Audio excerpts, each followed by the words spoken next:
I was sitting on the front steps with my suitcase beside me, sweat dripping down my back, soaked into the denim I'd had on since dawn. The heat was unbearable, the kind that made your breath feel heavy, thick. Cicadas screamed from the trees like sirens, but I couldn't hear anything over the quiet roar in my own head. I kept staring at the front door. I still hoped she might open it. That maybe this was some twisted test, and once she saw I'd packed like she asked, she'd let me stay. But deep down, I knew better. It was the same door I used to burst through with scraped knees and Sunday school stories. Now, it felt like the edge of a cliff. Hours earlier, I had told her the truth. I was pregnant. Her face didn't change much, just settled into something harder, like stone, cold and unmoving. "You can either be a daughter or a mother in this house, not both," she said, like she'd rehearsed it. She gave me an hour to leave. Before I stepped out, I caught a glimpse of the family photo on the mantel. Someone had turned it face down. That detail hurt worse than the words, like I'd been erased. The meeting wasn't even about me. Not really. She didn't call me into the room. She called my siblings, the cousins who were always around, even the neighbor, Mrs. Penny, who probably thought she was family at this point. She stood in the kitchen and announced my pregnancy like it was some crime I'd committed. "She's decided to throw her life away," she said. I was upstairs, hearing every word through the vent. I came down, thinking I could defend myself, thinking someone might speak up for me. My brother, who I once covered for when he wrecked the car. My sister, who cried to me after her first heartbreak. They wouldn't even look me in the eye. "I still have my college acceptance letter," I said. "I can figure this out. I just need a little help." My mom crossed her arms. "Choices have consequences. You made yours." That night, I stood outside the same front door that had once meant safety. She locked it. I heard the bolt. She didn't even check if I had enough money, just decided I no longer belonged. Years later, I found out she hadn't told my father the truth. He was working out of state then, and she told him I ran off with some boy, claimed she'd tried everything to stop me. She didn't even mention I was pregnant. I walked 3 miles that night, didn't call anyone. I didn't want pity, but mostly I didn't want to be asked why. Every step felt like I was peeling myself away from a life I thought was mine. When I passed by the old Baptist church, their billboard read, "God gives second chances." I remember thinking, why won't she? At 10 years old, I had the flu for a week. She made homemade soup every night, sat at the edge of my bed, humming hymns under her breath. She didn't even let me get up for water. Now, I was carrying her grandchild, and she couldn't even let me stay the night. I found out months later from my aunt, my mother had also gotten pregnant at 17. Secretly, no one in the family ever knew. She had the baby in private, gave it up, and acted like it never happened. Maybe that's why she hated seeing herself in me. At the bus station, I sat on a cracked bench with my legs sticking to the metal. I hadn't eaten in nearly a day. A woman in her 60s sat beside me. Her dress was faded, and her hair was tied in a scarf like she was heading to church or maybe just coming back. She opened her paper bag, pulled out a sandwich, and handed it to me. I didn't ask why. She didn't ask what happened. All she said was, "Whatever you're running from, don't let it define you." Then she gave me $40, folded, quiet, like it wasn't a big deal. I turned to say thank you, but she was already walking away. That night, I found a cheap motel on the edge of town. The kind with cigarette burns in the blankets and lights that flickered like they were tired, too. I stood in front of the mirror. My stomach was barely rounded. No one would even guess, yet my whole life had already shifted. "I'm still worthy," I whispered. "My baby will be safe. We'll be okay." I didn't believe it yet, but saying it out loud made it feel a little more real. I sat on the bed, pulled a notebook from my bag, and wrote, "Dear future me, this is the lowest it gets. Tomorrow, we rise." That notebook would go with me through everything. When I felt myself slipping, I'd open to that page and remember this night, the pain, the quiet, the hunger, the grit. I made a promise that night. I'd never treat my child the way she treated me. No matter what. The TV flickered in the corner. I wasn't even watching it, just letting the sound keep me company. But then I heard a name that made my whole body go still. Promotion to general? MAURA Campbell. I turned to look. Her photo came up on screen, smiling beside a man in uniform. That name, I hadn't heard it in years, but I hadn't forgotten it either. I moved into a tiny basement unit behind a church-run shelter in Baton Rouge. The rent was low enough to scrape together from tips, and the room came with its own kind of silence, different from home. Not tense, just hollow. The walls smelled like damp laundry and old engine grease. There was a stain on the ceiling shaped like the state of Texas, and I remember staring at it for hours that first night, wondering if this was what starting over felt like. The space was mine, technically, but it didn't feel like living. It felt like waiting. I got a job waitressing at a 24-hour truck stop off I-10, the kind of place where folks tipped with change and looked through you instead of at you. I worked doubles when they let me, picked up side gigs cleaning gas station bathrooms, anything to keep diapers stocked and stomachs fed. I stopped calling my siblings. After 5 unanswered voicemails, I figured I had my answer.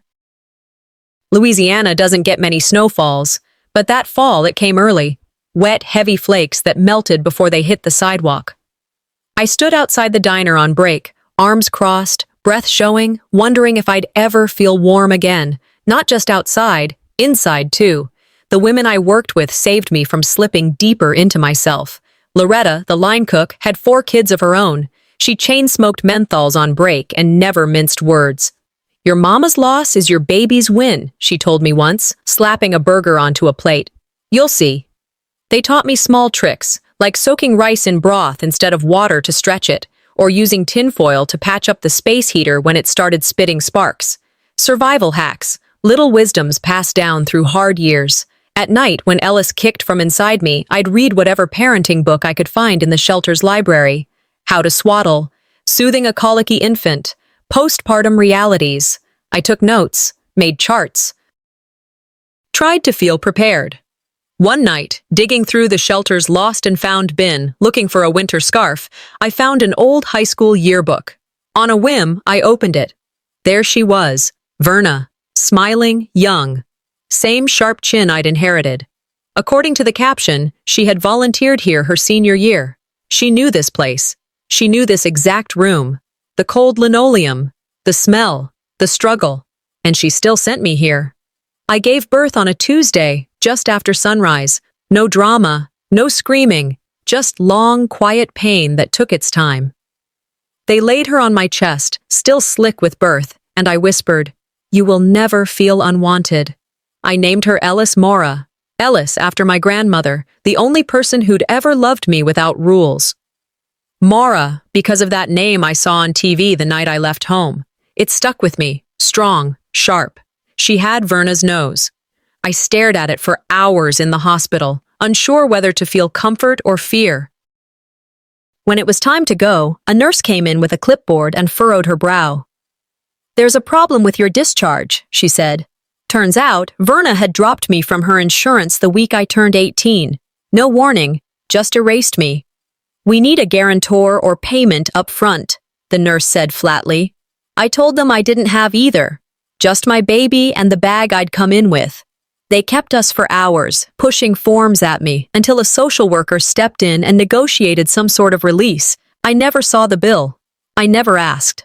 Back at the apartment, Ellis cried through the night, rash on her bottom, fever by the weekend. I didn't sleep more than 3 hours at a time for months. I sold plasma for formula more than once.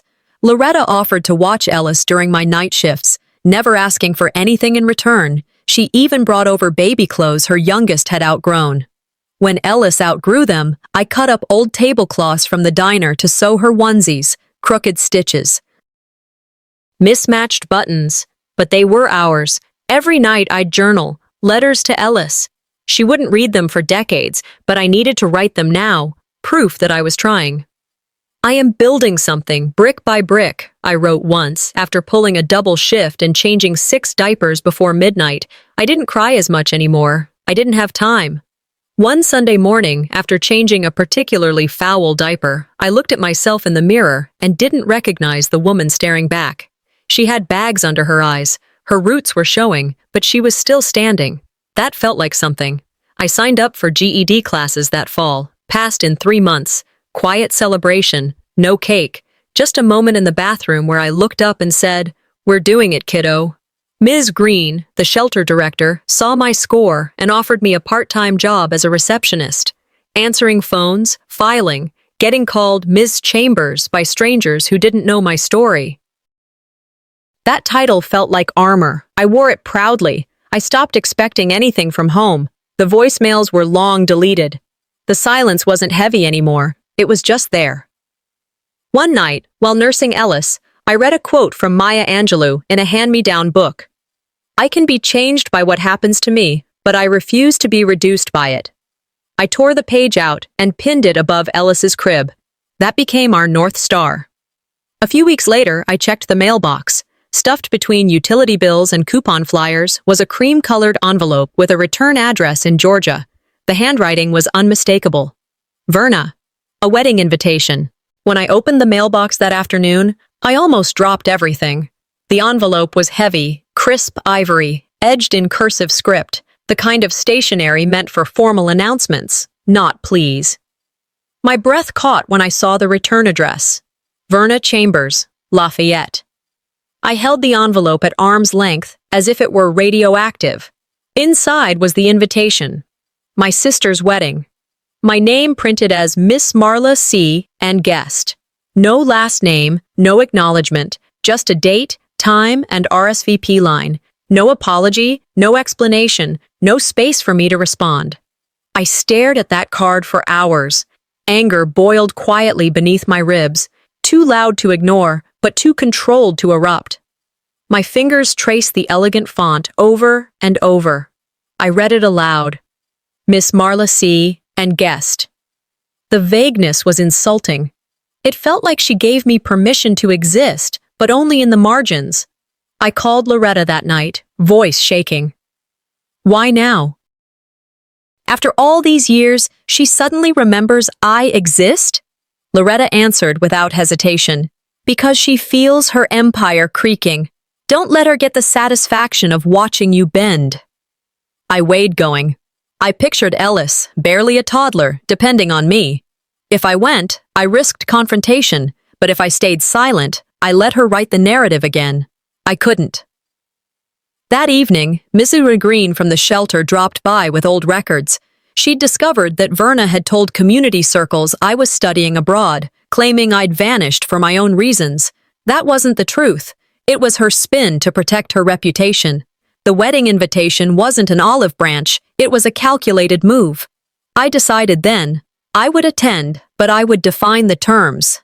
I rummaged through donated clothes at the church thrift closet. I found a modest dress that wasn't perfect, but it was mine. I stood before the cracked mirror in the basement apartment and rehearsed under my breath. I came because I deserved to be seen, not forgiven. Ellis stayed with Loretta overnight for the first time. I kissed her forehead and whispered, "Stay bright for me, baby." On the drive to Lafayette, the highway stretched in front of me like a test. Memories surfed over me. The front porch, my mother's stony expression, the glass windows she never looked through as I walked away.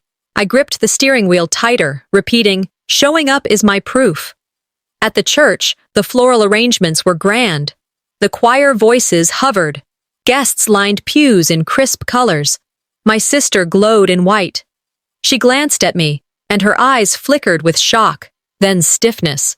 Verna sat in the front row, face composed. She'd dressed for recognition. No one whispered my name. No one invited me forward.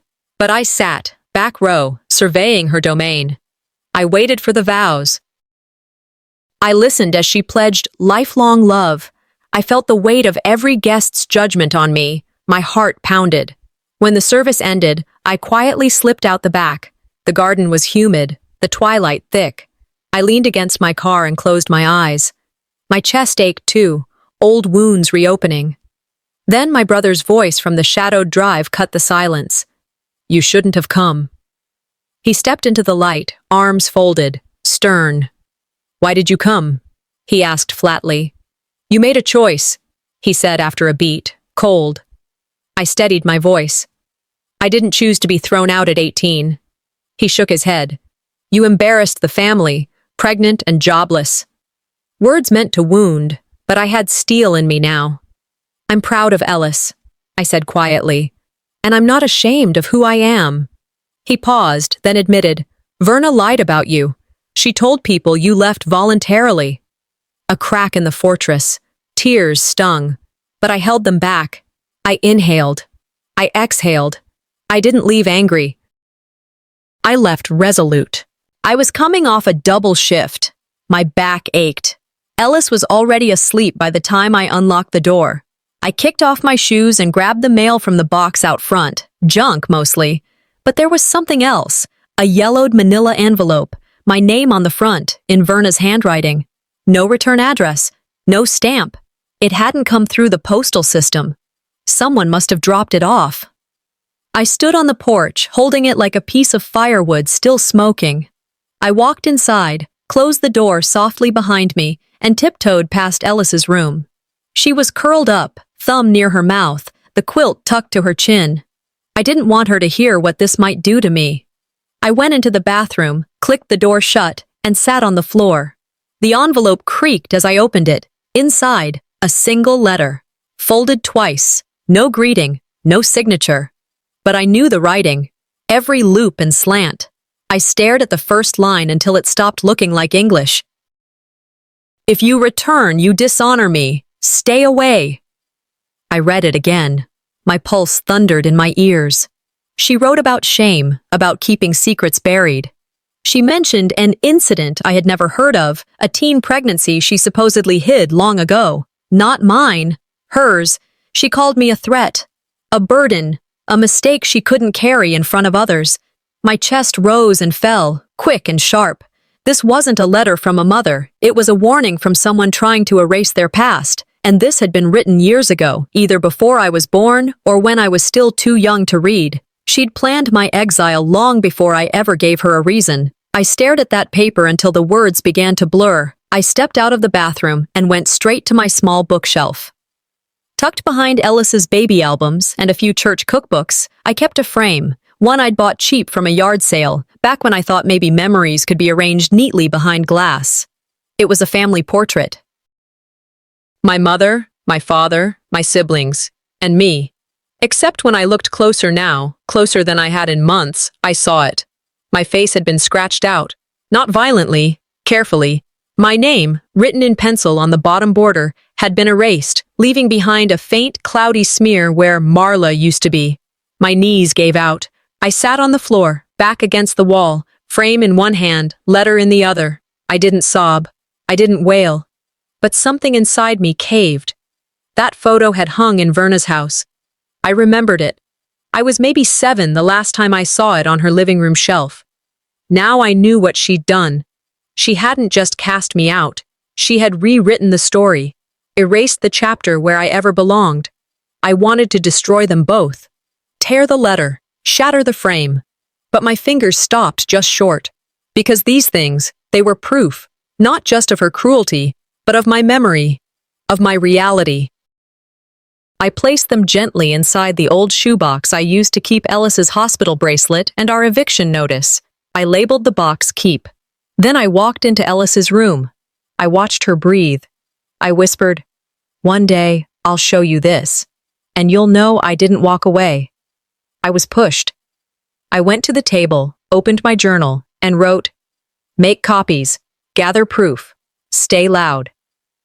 My hand didn't shake as I closed the cover. I looked in the mirror above the sink. For the first time in years, I didn't see someone fragile. I saw a woman ready to build something no one could erase. I buttoned my shirt, grabbed my keys, and stepped outside. The night air was thick and still. The porch light flickered. My phone buzzed in my pocket. I glanced down. A tweet notification from my high school alumni page. "Congratulations to Verna Chambers, honored at the Lafayette Women's Gala tonight." The morning of the gala opened in a haze of irony. The local news and business pages were buzzing about Verna Chambers winning Outstanding Mother of the Year. My hands trembled over my phone as I scrolled through comments praising her charity work for struggling mothers, women she once turned away. I sat at my kitchen table, clutching the invitation I'd found weeks before, feeling as though the world were calling me to witness the lie. Atlanta-style news had rerun pictures of her holding babies, leaning into cameras, wearing her best pearls. That image of her wrapped in motherhood while having spat me out hurt like salt on raw skin. My throat tightened. I logged into the event's website. It was glamorous, invitation only, with civic leaders listed as hosts. My pulse roared, but I knew a backdoor. Ms. Green had once catered events here. I decided to go, not to interrupt, just to see her myth up close. I borrowed a blazer from the thrift closet, navy, simple, unremarkable, and slipped in through a side kitchen entrance behind the Civic Center. The halls smelled of polished wood and floral arrangements, white roses, soft lights, quietly shifting guests in suits and dresses. Photographers angled lenses toward Verna as she stood beneath a banner proclaiming, "Championing Women's Resilience." Her speech began smooth, words about mentoring girls, lifting communities, bridging gaps. Then she dropped my name, disguised as Marla C., in testimony to her generosity, claiming she once rescued me from hardship. My face felt hot, my knees nearly buckled. They credited her with saving me. The audacity stunned me. She praised herself for charity, humility, sacrifice, while I sat in the back, invisibly tethered to the lie. I froze. My pulse drowned out her voice. My nails dug into my palms. People clapped, laughed, took photos. None knew I was the real Marla C. I whispered to myself, "You will not break in this room." I turned on my phone, recording the speech. Every camera flash, every polite nod. Evidence. I slipped out before the reception began. My legs felt like jelly. Outside, I sat on a concrete bench, cold and raw, just breathing in the night air. That night, I wrestled with rage and restraint. I wanted to publish the recording immediately, list every lie she told, show the world the truth. But I paused. Ellis's safety hovered in front of me. Scandal could reach her too. Loretta's voice echoed, "Power doesn't panic. It plans." I gathered every document I'd collected so far, letters, receipts, fragments of records, and laid them out on my table. I labeled folders, cross-checked names, built connections. This was not just revenge. It was a reclaiming of my voice. 2 nights later, a text lit up my phone. "Stop digging. You'll regret it." My heart spiked. I froze. I deleted it without replying. Later, I found a sticky note on my apartment door. "Enough." It hung there like a threat and a question. In my journal, I wrote, "They're afraid. That means I'm getting close." I closed the book and sat in darkness for a long moment. When I finally exhaled, my mind settled on one name, General MAURA. Years ago, I'd heard her speak on women's justice at a shelter. I grabbed my phone and typed, "General MAURA, Women's Advocacy, Speaker." I didn't know if she'd answer, but I needed someone on the outside to amplify what I could not yet broadcast. I flew back to Baton Rouge under a gray sky, lugging a backpack heavier than I felt. Rain threatened at the edges of the horizon. I had secured a temp job in the city archives, dusty shelves, old city council ledgers, public records no one ever reads. I wanted access to everything Verna touched. I spent days combing through microfilm and bound volumes.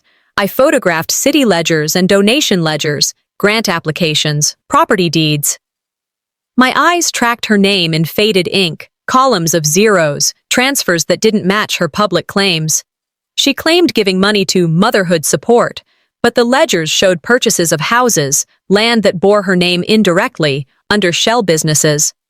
I held the proofs in my hand, time-stamped photos, geolocation stamps, paper trails she couldn't deny. Late one evening, I sat in a quiet corner of the archive room, replaying memories. Years ago, I'd sat in a crowded hall and heard General MAURA speak about women whose voices had been hidden by shame. Her words had stayed with me. I found that speech online, video of her calling for justice, speaking for those cast aside. I emailed the organizers, asking if she remembered me, hoping maybe she'd amplify what I planned to expose. I didn't hear back. Still, that spark, just knowing she existed, gave me hope. I tucked some of my document packets in Ms. Green's safe drawer, knowing she'd hide them better than I could. Then I posted. Under the name A Daughter Silenced, I laid out facts. Mismatched sums, donation declarations that copied verse by verse from public records, but then diverted to houses in her name. The post spread on local forums. Comments flooded in. Some said I was brave, others claimed I was grasping at attention, that I was vengeful. I ignored those. I watched when my belief in being invisible began to crack. They struck next. Verna's team claimed she'd been misquoted. I pulled up the video I had saved, one speech clip used widely, and found the key portion. The part where she muttered regret, something she never publicly acknowledged. That segment had been quietly deleted from their archives. I reposted my raw copy. Now people shared, screenshotted, commented. Small news pages picked it up. The community murmured questions. Some private messages came. Thank you for telling the truth. Those words hit me harder than any insult. One morning I came home to my door ajar. Nothing missing. Phone, journal, evidence, all intact. A slip or warning. I cleared browser data, moved my files to a secure cloud folder. I asked Loretta to watch Ellis extra that night, and I ran my fingers over the crib, her breathing steady. I whispered, "We'll stay safe."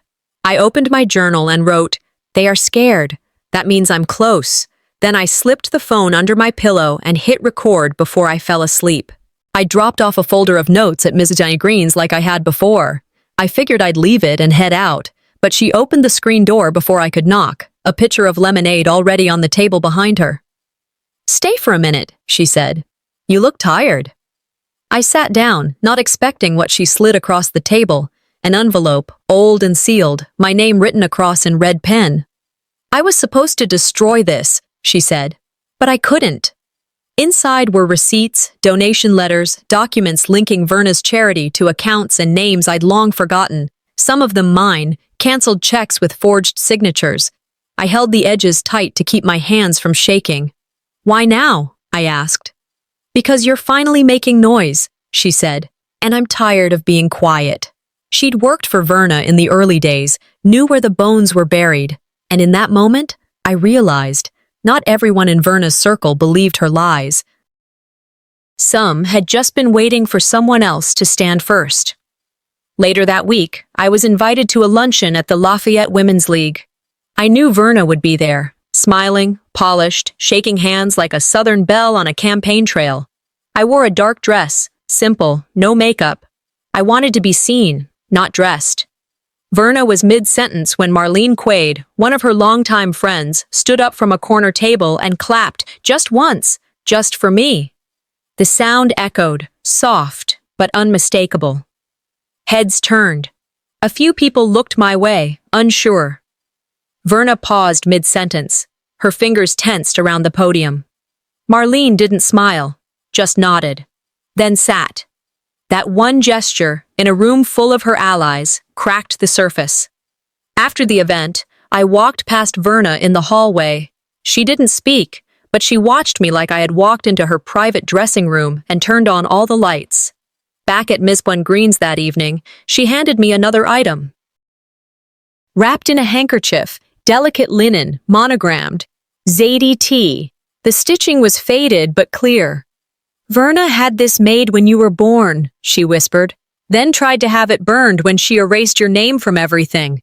It smelled faintly of lilac, the same perfume Verna wore every Sunday to church. I held it like it was a photograph I didn't know existed. "Why save it?" I asked. Miss Green said, "Because no child should have their name thrown away." That night, I couldn't sleep. I sat on the floor, handkerchief in hand, documents around me. All the truths, all the pieces, and still. I heard that voice in my head. Verna's voice, my siblings' voices, accusing, minimizing. "You chose this life." I whispered back. This wasn't a choice. This was survival. But part of me still asked, what if I'm wrong? What if I'm making it bigger than it is? Then I remembered the letters, the photo, The torn pages no one ever explained. And the silence. That silence had cost me too much to doubt now. I wiped my eyes, stood up, and slid the handkerchief into a folder with the other pieces I'd gathered. I was done hiding. Verna's next public event was a town forum, open to the public, questions allowed. I circled it on the calendar. How do you heroically serve the women you once rejected? That was the question I planned to ask. Ellis was asleep by the window, curled into her blanket. I kissed her forehead and whispered, "Tomorrow, I speak louder than I ever have." I zipped up the folder, slipped it in my bag.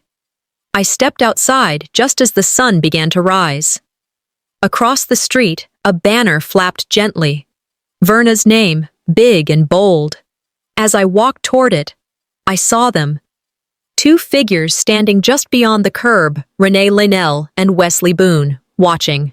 I got there before most of the guests, slipped in quiet, found a seat in the back.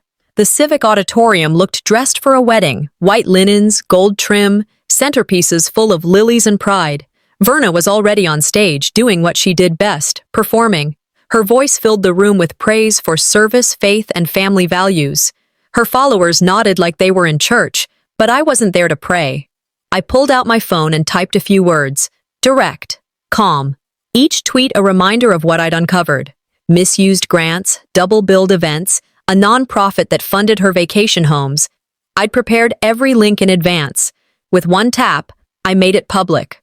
The event's hashtag started trending locally. Screens around the room, meant to show slideshow tributes, began glitching. Then my posts flashed up. One, then another. Murmurs rose like wind through dry leaves. I saw her falter. Verna's hand hesitated mid-gesture. She scanned the room. She knew. Her eyes scanned the crowd and landed on me. That look, controlled panic, mask cracking.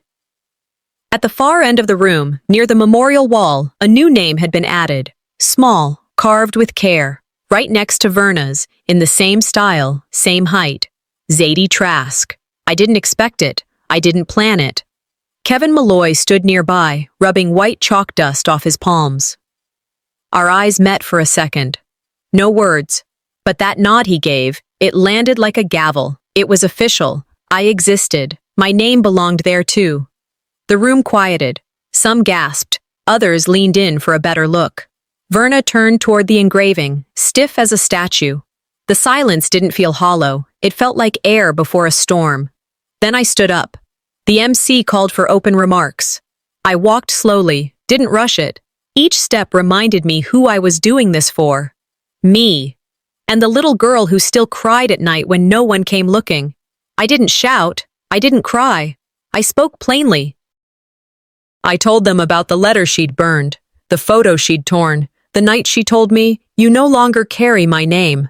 I talked about Ellis, about what it meant to raise a child with nothing but the truth in your hands. I said, "You all know her charity. I knew her silence." And then I quoted Maya Angelou, because some stories burn holes in you when you leave them untold. There is no greater agony, I said, than bearing an untold story inside you. The room didn't clap right away. It took time, a breath. Then someone did, then more. Then the sound swelled. I wasn't invisible anymore. Verna rose, tried to speak. Her voice cracked. She pulled up a document, projected onto the big screen, claiming I'd misunderstood the funds, that the records were taken out of context, that I was trying to destroy her legacy for personal gain. She said I had no respect for the work being done. Some people nodded, but more didn't. I saw them shifting in their seats, crossing arms. Doubt had taken root. Then the live stream, meant to broadcast the gala, glitched again. But this time it wasn't a glitch. It was Ivy, her voice, her actual voice, from a call I'd saved, where she recalled Verna locking the pantry door when we were hungry, making us sit in church clothes while she entertained donors. "I remember," Ivy's voice said, "being told not to cry because tears don't look good on thank you cards." The audience froze. Online comments exploded. You could feel it, truth entering the room like cold wind. I stepped down from the podium and walked toward Verna. She tried to speak again. I raised my hand. That was enough. You lost me 20 years ago, I said, and you don't get to control me now. Ellis peeked out from backstage, clutching her sketchpad. Our eyes met. That was all I needed. I walked out. No drama, just clarity. Some clapped again, louder this time. Others looked away. In the parking lot, Marlene stood alone, dabbing her eyes. She didn't wave, she just nodded, like we both understood the cost of standing up in rooms built to shut you down. This wasn't over. But it had turned. A week after the gala, I sat across from Ellis at our usual spot, back corner of the cafe, where the breeze caught just enough of the street to feel alive but not loud. We shared a pot of tea. She stirred hers with both hands around the mug like she was holding something sacred. On my phone, the clip from the gala still circled online. Strangers I'd never met shared their own stories. Women shut out, children reconnected decades later, families that broke and rebuilt on harder truths. Ellis leaned forward, chin resting on her palm. Would you ever want me to meet her? She asked, not accusing, just curious. I met her eyes. Only if you want to, but I'm not waiting on anything anymore. I'm good either way. And I meant it. I'd found peace, not in her approval, but in the quiet that comes when you stop chasing what's never been offered. The next morning, a knock at the door.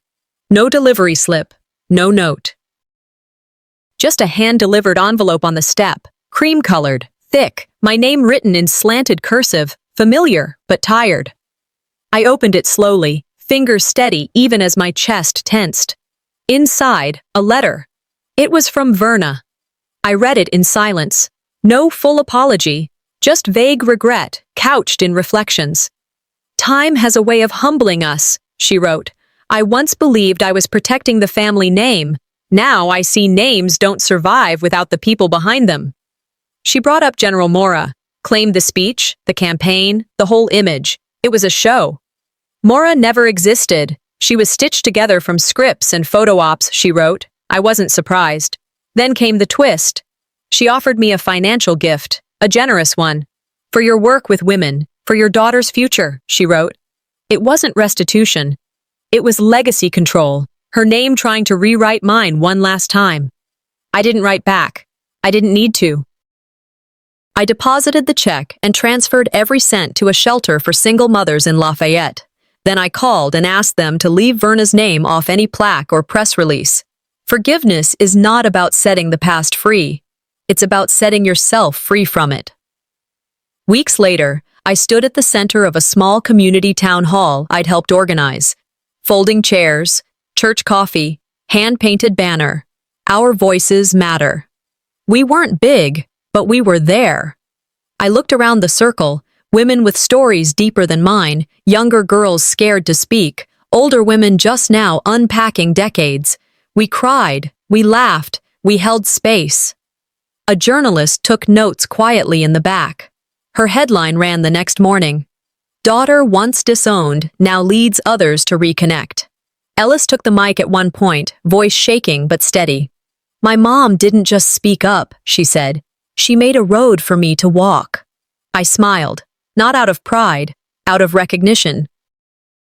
The shame I used to carry, it wasn't mine to begin with. It belonged to the silence that raised me. I was done holding it. And then I saw her. In the last row behind the pillar, Renee. She didn't speak, just sat with her hands clutched, tears marking her cheeks. I didn't walk over. I didn't need to. Her presence said enough. A few days later, I drove alone to the cemetery. Grandma Trask's headstone was weather-worn, the grass kept short by volunteers. I knelt, laid a single stem of rosemary. Remembrance.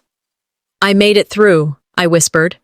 As I stood, a young woman nearby, shoveling soil into a wheelbarrow, asked, Ma'am, what's your name? I hesitated, then stood straighter. Zadie Trask, I said. She smiled. I think they'll remember that one. Back at home, Ellis sat at the kitchen table setting up her new blog. She asked me for help uploading her first post. I glanced at the title, The Daughter They Didn't Expect. I laughed. Across the room, I adjusted the mic on my desk. My podcast intro music played low. Living Loud After Silence. That was the name I picked. Seemed fitting. Then came the email. A nonprofit in Atlanta invited me to speak at their Resilience Summit. I didn't hesitate. I hit reply and typed, "Yes. Thank you." Ellis threw a dish towel over her shoulder, tossed me a look. "You ready?" I nodded. I was once thrown out. Now, I stand for those who were left out. As I closed the door behind me that day, I realized I wasn't walking away. I was walking forward.